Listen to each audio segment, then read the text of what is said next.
গাজায় যুদ্ধবিরতির মাঝেও উত্তেজনা থামছে না। বন্দি মুক্তি আর জিম্মিদের মরদেহ হস্তান্তর নিয়ে চলছে নাটকীয়তা। এর মধ্যে ইসরায়েলি সেনাপ্রধান হুঁশিয়ারি দেন, সব জিম্মির মরদেহ উদ্ধার না হলে যুদ্ধ থামবে না। এর মধ্যেই জিম্মির মরদেহ হস্তান্তর করেছে হামাস।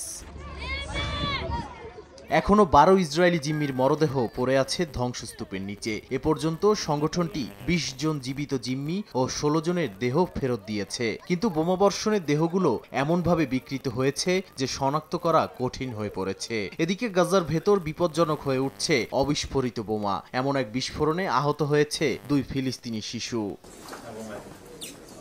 অন্যদিকে ফিলিস্তিনের নেতৃত্ব পরিবর্তনের ইঙ্গিতও স্পষ্ট হচ্ছে। 89 বছর বয়সী প্রেসিডেন্ট মাহমুদ আব্বাস জানিয়েছেন, দায়িত্ব পালনে অক্ষম হলে ভাইস প্রেসিডেন্ট হুসেইন আল শেখ হবেন তার উত্তরসূরি। এদিকে কারাবন্দী নেতা মারওয়ান বারঘুতির ছেলে ট্রাম্পের কাছে বাবার মুক্তির ব্যবস্থা করার আহ্বান জানিয়েছেন। তিনি ফিলিস্তিনিদের ঐক্যের প্রতীক হিসেবে পরিচিত।